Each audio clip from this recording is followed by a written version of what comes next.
Congratulations have been pouring in from around the world for Joe Biden after he claimed victory in the 2020 U.S. presidential election. World leaders will be closely watching how Biden plans to reshape U.S. foreign policy. Many quickly expressed a willingness to work with the President-elect and Vice President-elect Kamala Harris to develop closer ties with the U.S., after 4 years of President Trump's America First foreign policy approach.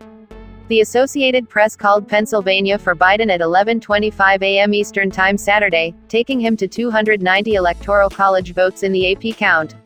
The announcement came after days of vote counting in several key battleground states.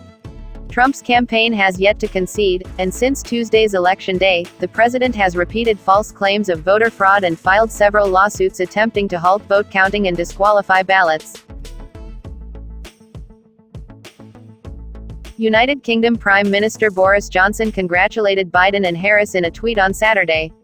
"The U.S. is our most important ally and I look forward to working closely together in our shared priorities, from climate change to trade and security," he wrote.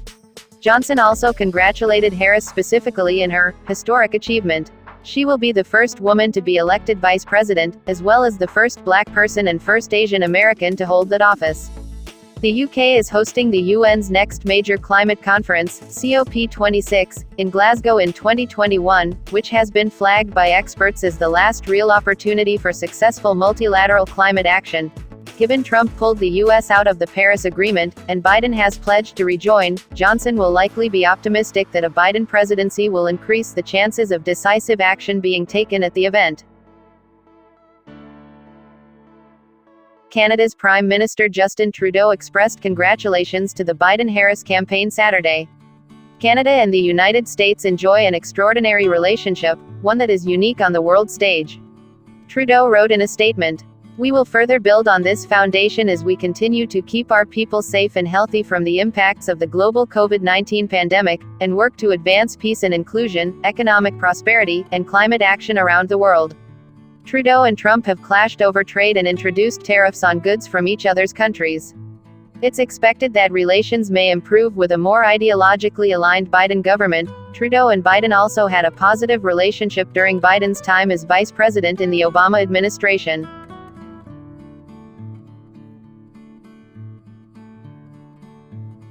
New Zealand's Prime Minister Jacinda Ardern, who won re-election in a landslide in October for a second term, offered a message of support and collaboration.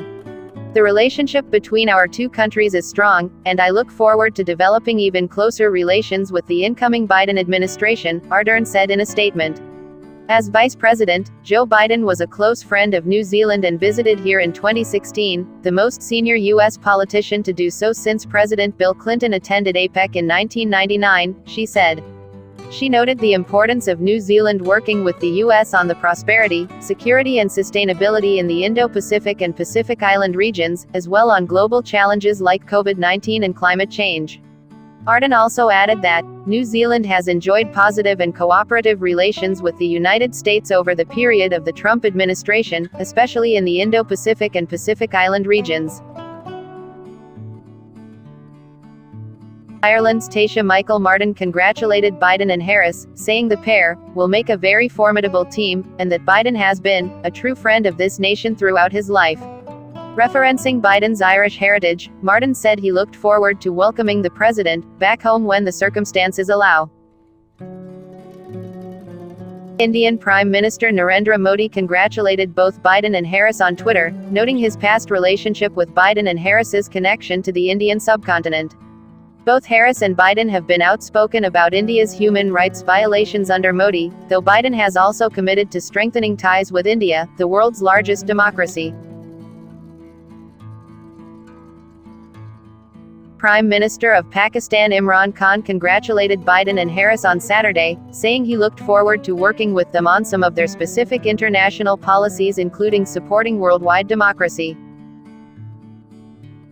NATO Secretary General Jens Stoltenberg warmly welcomed the election of Joe Biden and Kamala Harris in a statement Saturday evening. "A strong NATO is good for North America and good for Europe," Stoltenberg said, adding that NATO's collective strength was needed to deal with challenges including a more assertive Russia, international terrorism, and a shift in the global balance of power with the rise of China. The organization, an alliance of 30 North American and European countries, had a fraught relationship with the Trump administration. During his presidency, Trump suggested the U.S. withdraw from the organization and criticized other members of the alliance for not boosting their defense spending. Ukraine. Volodymyr Zelensky, the president of Ukraine, congratulated Biden and Harris on Saturday.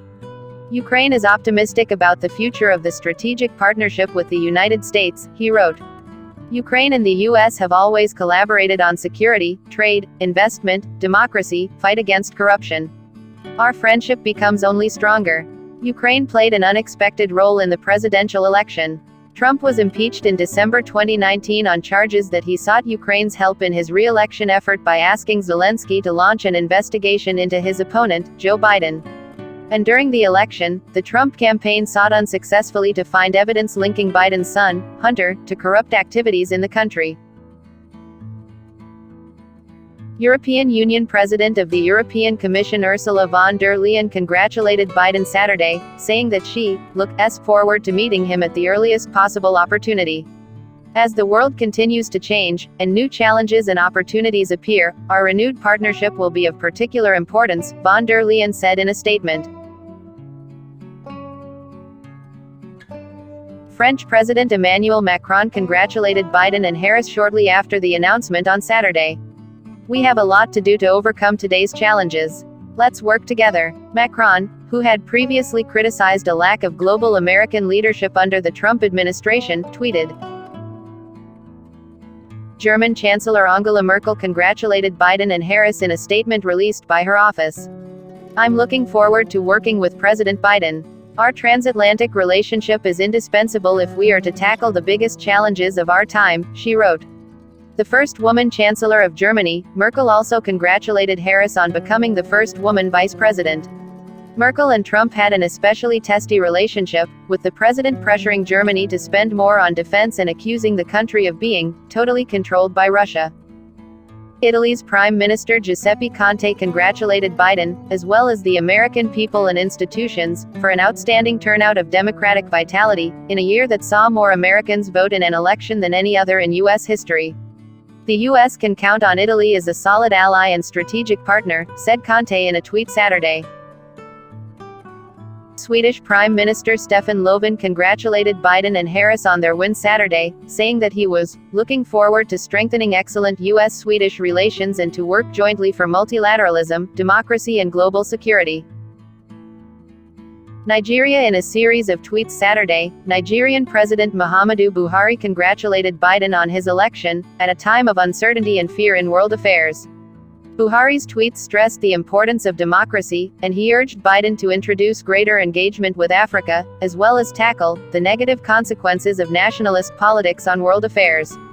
Buhari was the first leader of a sub-Saharan African country to visit President Trump in the White House in April 2018, and the U.S. president allegedly told aides he never wanted to meet someone so lifeless again, according to reports. Buhari has served as president of Nigeria since 2015, and has faced criticism from Nigerians for his failure to fulfill campaign promises of fighting corruption and poverty. Police brutality has also endured during his leadership, which led to a recent wave of protests.